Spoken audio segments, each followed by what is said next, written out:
And now, the show that bridges the gap between faith and business. Welcome to Bottom Line Faith. On today's show, Ray is joined by Dina Dwyer-Owens, brand ambassador for Neighborly. I was reading this Bible over and over again every night, and I just got this, I guess the Holy Spirit just came into my world then and just said, look, you can do whatever you set your mind to do. And if this is bothering you, then take control over it. And from then on, I just realized that God's the only place to go. Our hearts are restless until they rest in God. Well, hello everyone. This is Ray Hilbert. I'm your host here at Bottom Line Faith, and we'd love to welcome you back to another episode of the program that really is about the intersection of faith, life, and business in the marketplace. If you're just learning about Bottom Line Faith, this is where we get an opportunity to travel the country, literally north to south, east to west, and we interview some of the most amazing and godly leaders who are living out their faith as they grow their businesses and their organizations. We've interviewed CEOs and founders and presidents, business owners and entrepreneurs, athletic coaches, government leaders, people who are really influencing the marketplace through their faith in Jesus Christ. I know you're going to get charged up by the conversation that we're going to have today. I am in Waco, Texas, and I am in the global headquarters at Neighborly, and you are going to hear an amazing story today. And I am with the brand ambassador, Dina Dwyer-Owens. Dina, welcome to Bottom Line Faith. Hi, Ray. Thank you so much for having me. Now, I'm just going to say, before we get into our interview, I have really been looking forward to our time together because I feel like I'm just, and I don't mean old friend like in age, but a very special friend. You and I have had opportunities over the years to interact. You've spoken at our Truth at Work conference, and you have just been, from the distance, me in Indianapolis, you here in Waco, just an inspiration to me personally. So I am ready to get going. How about you? I'm ready and I'm grateful. So I know you're going to be speaking to our franchisees at our annual reunion coming up soon, so we appreciate that too. I'm looking forward to it. Now, you had a really amazing experience here just in the last few years that really helped the whole world become more familiar with you personally and your company here. Why don't you tell us a little bit about that, and then we'll learn about the company. Yeah, God had a plan, right? I had the opportunity to be on Undercover Boss. And gosh, I think it's in its 10th season now, which is incredible for an undercover show. But that was one of those opportunities, Ray, that I prayed going into it that I would just remain humble, that the episode was not about me. It was really about showcasing how important values are in life and in business. And my mission for going undercover was to find out where our values, our then Dwyer Group, now Neighborly values, really making it to the front lines. Those team members who are in your homes and businesses, were you having the experience of our values? And something much bigger came out of it than just that. God had a different mission, and that was to expose my faith. So I really just went into that praying a lot about being humble and being real and authentic. And wow, it's turned into something much bigger than I would have ever imagined. As I understand it, they allowed you to have input on your character's name that you played in the episode at Undercover Boss. There's a special story there. Tell us about that. There is. So about 3 weeks before we were going to film, CBS had called me and said, we need you to come up with an undercover name, and it's got to be a name you're not going to forget. So come up with 4 possible names, and then we'll have to do some background checks. I guess there's a lot of litigation that goes on with these reality shows, and they wanted to make sure I wasn't a real person, the name I came up with. So I came back and I again came up with some cute names, and I thought, Dina, get real here. What's the name that's going to hold you accountable during this filming? And what's the name that's going to keep you humble during this filming? And Faith was the name I came up with. So I went back to CBS and said, I got it.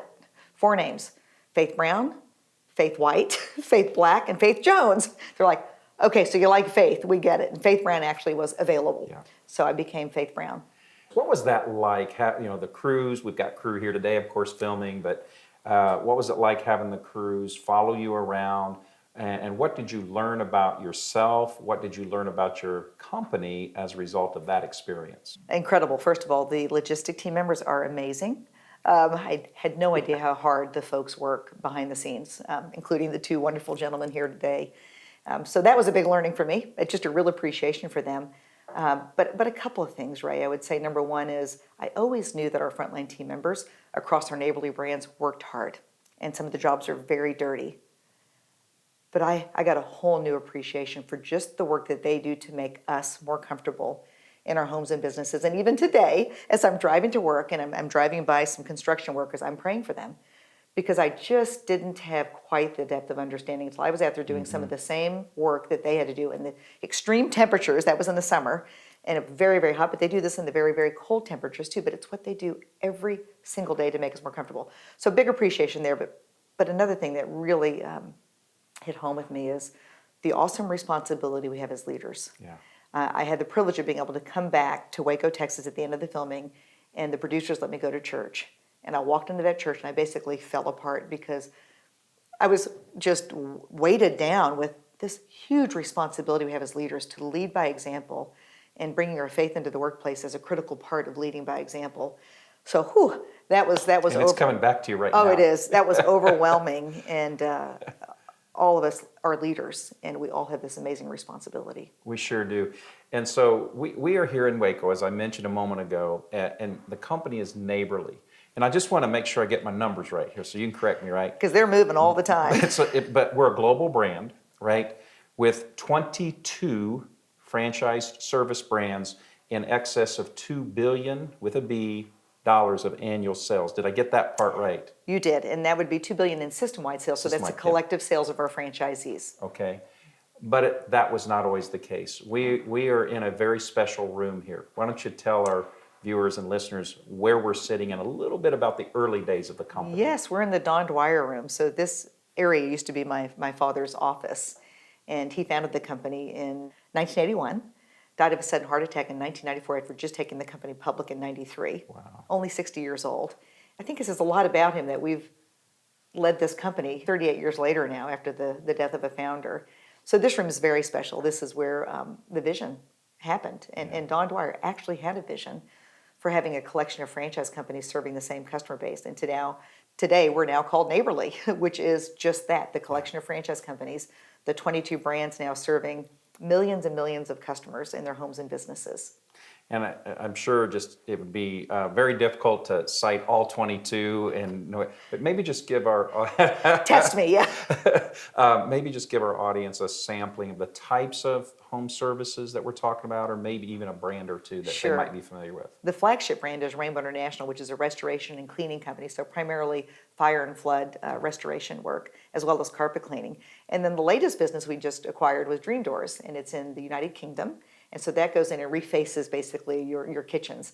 But in between all that, we have Mr. Handyman and we have 5-star painting. So just about anything you need done in your home or your business, we have a professional, licensed, trusted franchisee in your community who can serve you. What I love about your company is you all are so deeply rooted in your core values. This is a passion that started with your dad.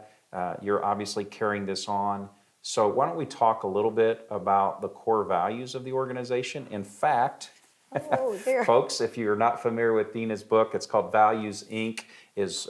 Which of the two here did you write first? The Live Rich was first written just as a kind of an internal resource. Yes. But now it's sold. So here's kind of how they're living it out inside the company, Live Rich, and we're going to learn about RICH in just a moment, but then Values, Inc. Tell us about this book. What's special about it? So when we went from being public to private, so we were a publicly traded company until 2003, and then we became a privately held company by merging with a great private equity group called the Riverside Company.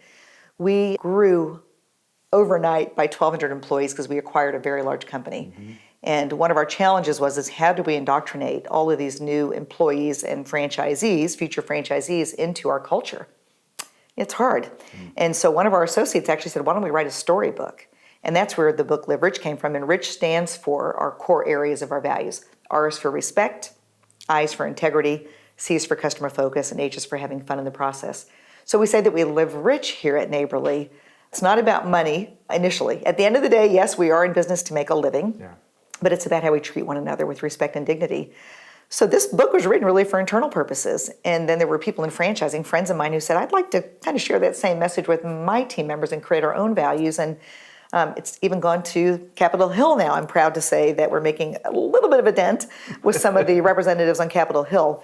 So the Values Inc. book was a result of so many people saying, I like this values stuff, but it's kind of just a warm and fuzzy kind of thing. I don't think that it really translates into financial results. So I said, okay, so I've got a challenge now to prove that it does in fact translate to financial results. And that's why Values Inc. was written. So we do have the softer side of the stories of values at work in a culture and the difference it makes in people's lives. People want to know that you care. And then we have the stories of businesses who have outperformed other businesses who don't have core values that are being truly practiced. A lot of companies, as you know, Ray, have core values up on their walls or maybe on their website, but very few organizations actually strive to lead their values and keep them front and center every day. So Values Inc. Just gives you the facts, the data on companies who are leading with their values are outperforming those who are not, and also outliving those who are not. Yeah. I remember watching in the Undercover Boss episode, this really came out. You know, how the values are instilled, how they're operationalized inside the organization. So for maybe listeners or viewers who are just like, what is this all about? What does this mean? I know we have core values, I know they're important. How are they lived out? What are maybe just a couple of best practices of how these values are driven down and through the organization? I think the best practice, we're a franchise organization, and so what does a franchise organization do? We take what's most important in business, right? And we create systems around that so that those systems can be replicated. So that our 3,700 franchisees can have greater success by being part of a franchise organization than being out there alone. So when we created, after the death of our founder, the operationalized rich values, we said, how do we keep these values front and center? They should not be relying on a CEO or founder to keep the company engaged in the values. So we said, let's create a system around the values. Anytime we have a meeting of 3 or more of our team members or our franchisees, we take that deep breath, Ray. So it's that, okay, kind of like praying at the beginning of dinner or at a meeting. The values are kind of like our prayer, if you want to think about it that way. And we started off by reflecting on, this is who we are, and this is how we're going to operate. And it just causes everybody, again, to take that healthy breath of fresh air. Okay, things could be crazy or things could be great, but regardless, this is how we're going to focus on treating one another. So we'll review the values, sometimes all 15 of them at the beginning of a meeting. Sometimes we'll just highlight a particular value and say, you know, Ray, you've done a great job. We just heard from one of our customers that you really excelled in this particular value. And the values can range anywhere from treating others as we like to be treated to one that can be a bit challenging in the trades businesses, speaking calmly and respectfully without profanity or sarcasm. You know, not that all tradespeople use profanity, but unfortunately some do. It's just an old bad habit. Sure. So we hold one another accountable by having that practice of every time there's 3 or more of us together, reviewing the values or a value or an opportunity to improve on a particular value, and then beeping sometimes each other when we're violating the value. Sometimes I'm beeping myself internally, but sometimes somebody else is beeping me. And, you know, actually literally saying beep, because it's a game that we play to get people on top of it. And it works beautifully. We're not perfect at it, but we have this really high bar that we've set. And I think that if we can get close to hitting that bar every day, we're much better off than setting a low bar, having the values on the wall, but never even really trying to practice them. It just doesn't make us as good as we could be. So you're telling me and our audience that in the midst of, we've got an important meeting, we've got a lot going on, we've got phone calls coming in and emails, you know, and text just overwhelming us. If there are 3 or more of us in this organization, we're going to stop before we get into the business content, and we're going to reflect on the application and operationalizing of our core values. Did I get that right? That's correct. Why is that so important? It's the deep breath of focusing back on who are we and how do we operate here, and reminding ourselves that in this meeting, as tough as it might be, we're going to treat each other with respect. And then when that customer calls with a complaint, we're going to treat that customer with respect. So it's that it's just that front and center reminder, and it's forced us to internalize the values. So now, Ray, when something difficult is happening, not just at work, because this applies to every relationship I have. If you're really working on these values, they help you in all areas of life. I don't have to even look at the values card anymore. It's like, okay, this is a particular value we need to apply here, because it's just the way we think now. So we're trained to think this way now. What I love about that too is, to your point about it being applied in all areas of life, really almost anything that we repeat to ourselves enough becomes our new viewpoint or perspective or truth. Right. And so I may be someone who comes in, maybe not fully having adapted and adopted all these values, but if I'm constantly being reinforced that this is my environment, this is who we are, it's who I become. Right. I mean, affirmations are powerful. And so we're basically every day, who knows how many times a day, depends on how many meetings you're in, we're reaffirming that this is who we are and how we do it.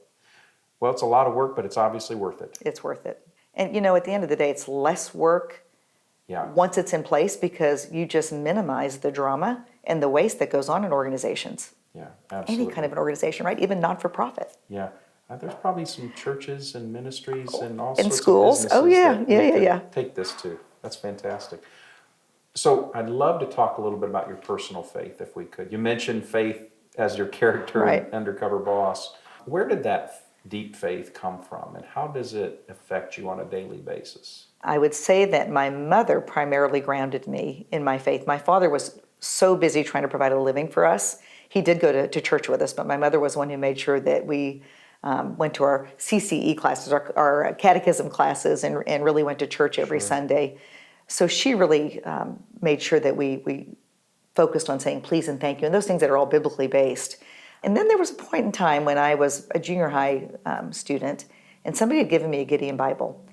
Not that I had not read the Bible, but I'd read it in bits and pieces, not all the way through. And somebody gave me a Gideon Bible, and I was an overweight little sixth grader. And somebody, my sister, she laughs about it today, but made fun of my weight. She wasn't doing it to be mean, but it really affected me. And I was reading this Bible over and over again every night. And I just got this, I guess the Holy Spirit just came into my world then and just said, look, you can do whatever you set your mind to do. And if this is bothering you, then take control over it. Do something about your weight. Only you can control it. Just a weird thing for a sixth grader to go through. But from then on, I just realized that God's the only place to go. And I think about St. Augustine's, one of his famous sayings, and I may not get this quite right, is that our hearts are restless until they rest in God. And so that's something I learned at a very young age from that experience. Mm-hmm. And I know this is not something that was put on for the television show. This is deep, this is real. So I would like to talk about how this is lived out for you. We've talked about core values through the organization, but this is deeper than just core values for your faith, right?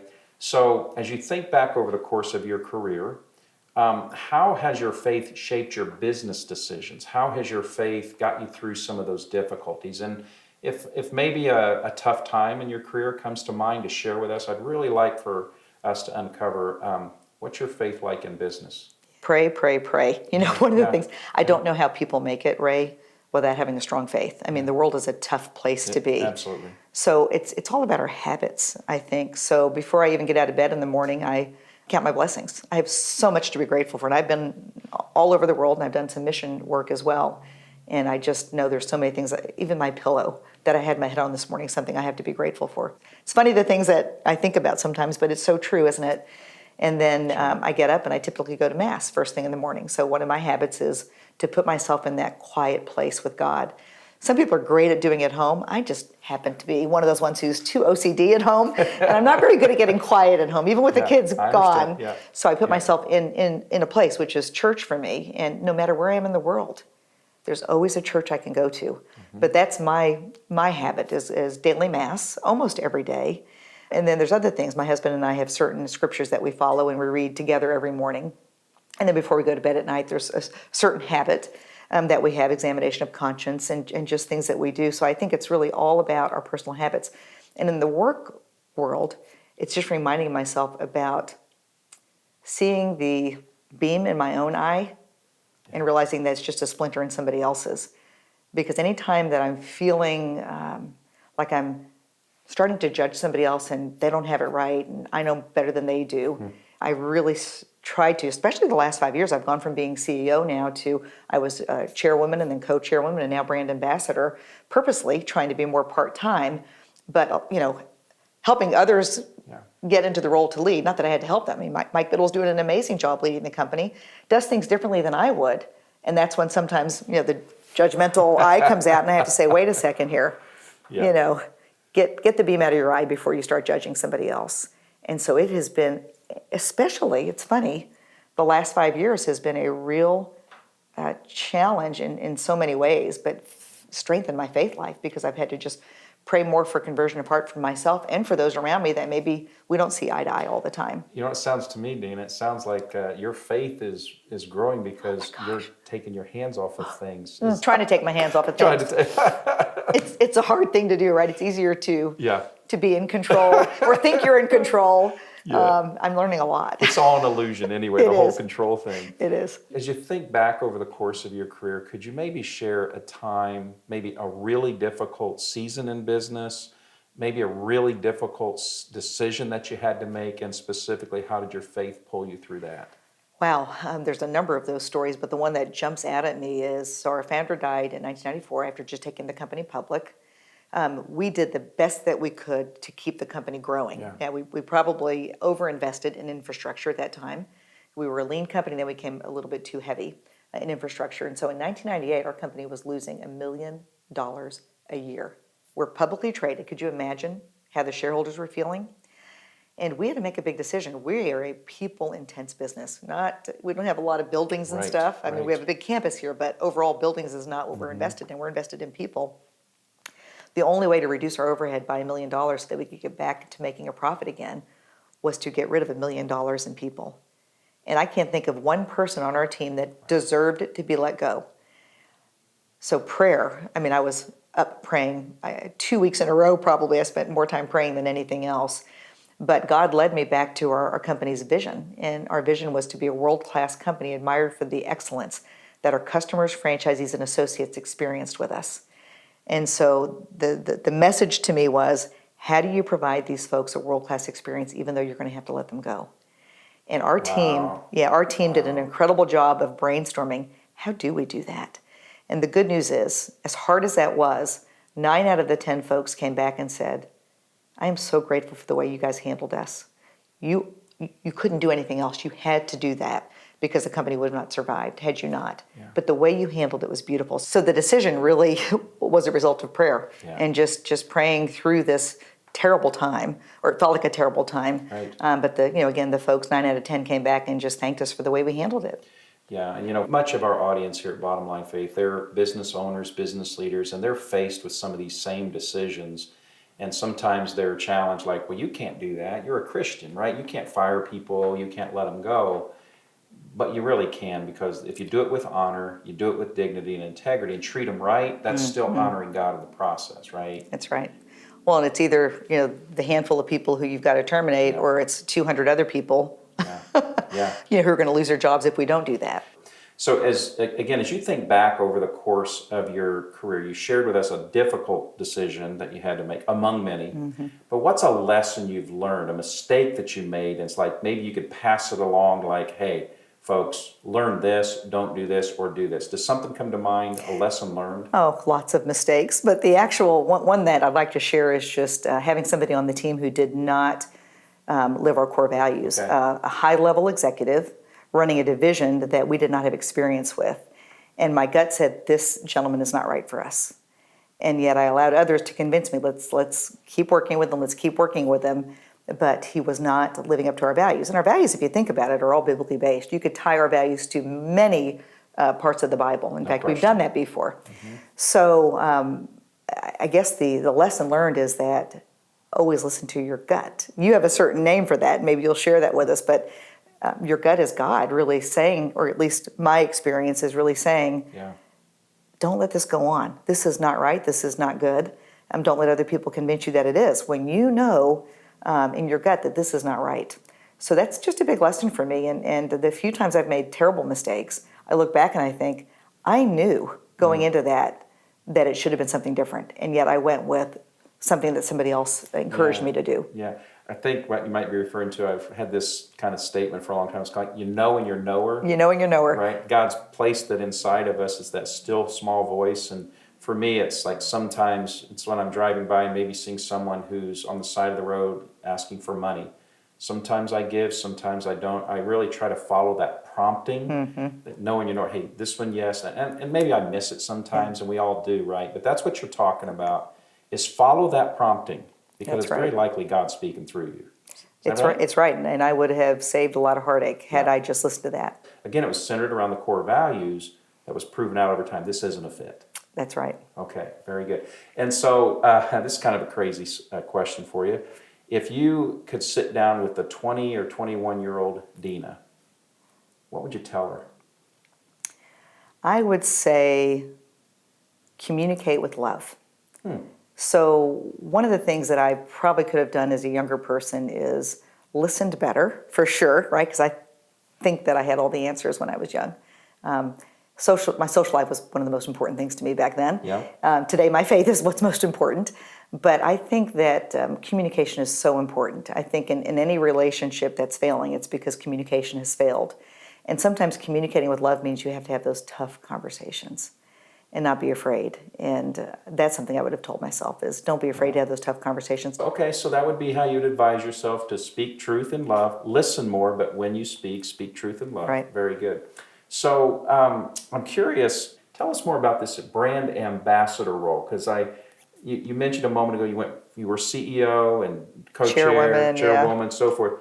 Brand ambassador, what is that? Yeah, I just think of myself as a head cheerleader. So I'm constantly cheering on the team, whether it's the employees, their franchisees, their family members, cheering the company on. But the values is the thing that I cheer most about because I think it's critical that we don't lose sight of the values have to remain front and center in our business. We've worked so hard to get where we are today to attract the right people to our organization, and that can slip away quickly, Ray. I have the philosophy, not philosophy, but philosophy that our core values are critical, and reviewing our core values on a regular basis is even more critical. It's kind of like flossing your teeth. The minute we quit flossing our teeth, what begins to happen to our dental hygiene? Right? We get cavities, right? Infection sets in, they get cavities. And if we don't fix that, our organs will then decay, right? Our organs will start breaking down on us. So I think about, it takes a while though of non-flossing for that to really happen.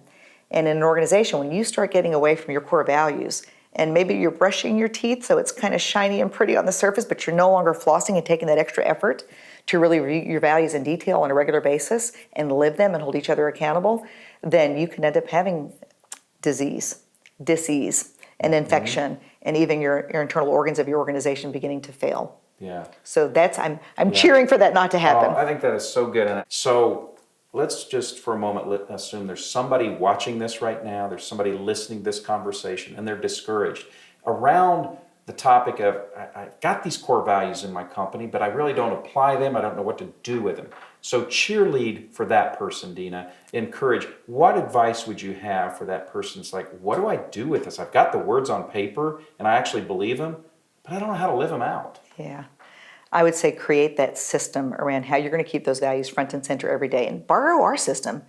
Just make it simple. Don't make it complex. Make it simple. Maybe it's reviewing them once a day in a meeting. If you're a smaller organization, just think about how are we going to keep them front and center. And you as the leader has to be the one living it. And you have to be able to say to your team that anytime you find that I'm violating these values, please give me feedback. I welcome your feedback, and I'm going to listen, and I'm going to work hard to get better at it. And be silly like we were. Play the beep game. If you're violating the value, people have the right to beep you. And it's a simple verbal beep, and then go about your business. But it's that reminder, and before you know it, you'll be beeping yourself as you catch yourself violating the values. And I do have something that's available to your listeners and viewers at my website, Dwyer-Owens.com. There's a free Create Your Culture workbook that they can download. And so maybe you have your values identified. Maybe you don't have clear behavior statements so that you can measure whether you're living up to the values. So there's 6 simple steps, Ray, in that Create Your Culture workbook that they can download for free again. And I would encourage them to do that if they're not certain. And it gives them some other advice on how to make them part of their everyday way of life. And on that note, you, in your role as ambassador, you get a chance to speak to companies and organizations. And I know you're limiting that now just because of family, but folks, I assume, could reach you through the website as well? Yes, at Dwyer-Owens.com. Yep. That's fantastic. Okay, so I'd like to talk then a little bit about the verses, the passages of Scripture that have most influenced you, that you most focus on. I definitely want to hear a story or two from your times when you get to go out and share and speak. But what are the verses that drive you? Do you have a favorite verse or a favorite passage? I have many, but I have a couple. And this one actually sits on my credenza at the office. For I know the plans I have for you, declares the Lord. Plans to prosper you and not harm you. Plans to give you hope and a future, Jeremiah 29:11. So as I come into the office in the morning, before I put my purse into my credenza, this is what I see. Then at home, okay, this may be too much information, but when I'm in the bathroom, this is the one that I read. So do not fear, I am with you. Do not be dismayed. I am your God. I will strengthen you and help you. I will uphold you with my righteous right hand. And that's Isaiah 41:10. So they're affirmational scriptures, right? Love it. I just need the mental affirmation, the spiritual affirmation every day. And believe me, I read these every day. And as a result of that, Ray, I'm encouraged to continue to share my faith no matter what organization I'm speaking to. Even if on the speaker survey they say, stay away from politics and religion, I will still talk about who I am. Yeah. I'm not pushing my faith on anybody else. Right. But it's important that they understand what helps me be the best, brightest version of myself. Why do you think that people are so receptive to your message? I think it helps give them courage. Yeah. I think people want to share their faith, but they're so afraid in today's marketplace. Today I just interviewed a person that I'm looking for to be one of my executive assistants, and she was crying when I spoke about my faith in the interview, and she said, I'm so sorry. She goes, I just have not ever felt this comfortable talking about my faith, and my faith is what keeps me going. She just lost her son in February. Oh, my. And young, a young mother, young son. And so it just provides courage, I think. It helps them understand it's okay. Nobody's shooting me down on the stage, and if they were, oh well, it's my time to go. Really, maybe I shouldn't think about it that way, but that's how I think about it. It's my responsibility. And I think it just gives people courage and confidence that, hey, if she can do it, why can't I do that too? And we all need more of that. We need that courage, we need that encouragement, and we also need to understand we're not alone in this. That's right. That's why we're doing this program at Bottom Line Faith. We have thousands of viewers and listeners on a regular basis, and we're here just to give hope. You're not alone. You're not in this alone. That's why we're so excited about this. You've got something special sitting in the chair there, and I cannot stop our conversation until you get a chance to share this. Thank you. Well, I think one of the questions you like to ask is what is kind of a favorite life verse. Mine's very long. It's not just a verse, but this is actually a prayer by Mother Teresa, who I really admire. What a humble, hardworking woman who changed how many millions of Changed the world. millions and millions of lives. And I refer to this regularly when I'm feeling like I'm letting somebody else control the decisions I'm making versus listening to that God gut. So it reads, people are often unreasonable, irrational, and self-centered. Forgive them anyway. If you are kind, people may accuse you of selfish, ulterior motives. Be kind anyway. If you are successful, you will win some unfaithful friends and some genuine enemies. Succeed anyway. If you are honest and sincere, people may deceive you. Be honest and sincere anyway. What you spend years creating, others could destroy overnight. Create anyway. If you find serenity and happiness, some people may be jealous. Be happy anyway. The good you do today will often be forgotten. Do good anyway. Give the best you have, and it will never be enough. Give your best anyway. In the final analysis, it's between you and God. It was never between you and them anyway. That is beautiful. So just a powerful reminder that we're supposed to be out here spreading our faith in the marketplace. Amazing and powerful words to guide us in the marketplace. Yeah. Fantastic. Well, Dina, around this whole conversation around faith in the marketplace and encouraging other leaders, what would be some advice that you would have, or some encouragement, maybe even some challenges around this whole issue of intersection of faith and business? What would you say about that? I think distractions are one of the biggest challenges we face today. First of all, if you don't know your values, you're easily distracted, right? Right. But when it comes to growing in my faith, the distractions can be something as simple as my iPhone. And I find sometimes I'm sitting down to read scripture, and bing, here comes an email that's a work-related email. So my intention was to read scripture, but now all of a sudden my mind is on, I wonder what that email's about. I wonder, they need a response now. And that tyranny of urgency that catches us all the time, because we're such a productive society today. And those tools, the iPhone, the smartphones, can help us be more productive, but they can also destroy our focus on our faith. And so I'm really trying hard, Ray, to spend more time doing silent retreats, really going away where the phone doesn't go with me. And 40-hour silent retreats, you can usually find a retreat center somewhere that charges very little to stay in one of their very clean and comfortable cabins, and you go away and get quiet for 40 hours. You just really get closer to God when you do that, and realize more and more that you can put that phone down more often. Those emails will wait, and have set times of the day that you're going to check those emails. train people that I'm going to respond to my emails certain times of the day. That's great. And they will respect you for that because they wish they could do the same thing, right? Right. And so I see and understand the value of that just on the focus on God and the faith piece. But how does that help me as a business owner or a business leader get accomplished what I really need to get accomplished? Well, one thing, I'm praying for my business all the time and for our employees and our franchisees, so I think prayer is just critical to the growth of our businesses, but it also helps you in being more focused on your business. So less time doing the busy stuff, because it's so easy to stay busy and active versus spending your time on the stuff that really matters, that's really going to move the needle, whether it's in building a relationship or building a certain aspect of your business out. Yeah, fantastic. I'd like to talk a little bit about, as you're, like every business, you're integrating a next generation of leaders, young leaders who have been brought up on technology. Right. Maybe haven't got this silence factor down yet or focus. How are you integrating the next generation of leaders into the business and teaching them some of these important skill sets as well? You know what we have found, Ray, is the values alone help in that area because the values alone help them get more centered about what it is they need to focus on at work. Now, that doesn't mean that they're still not checking text messages here and there, but what I have found is the people we attract at least do an amazing job. And it may be that they're even up at 11 o'clock at night, doing some things around work that we don't expect them to do, but that's just their mode of operandi. Mm-hmm. At the same time, they love the guidance of the values. I am pleasantly surprised no matter where I go, what office I go to. We've got 9 offices across the globe now, and I can be in Germany. And it's amazing how much they love our values and the guidance that the values give them. So it does make them better. It does help them be less distracted. Yes, we all have distractions today with technology, but I think the values themselves helps that whole process. Okay, so our regular viewers and listeners, they know there's always one question that I always save till the end, and it's what I call my 423. It's based out of Proverbs 4:23, where Solomon writes these words. He says, "Above all else, guard your heart, for from it flows all of life."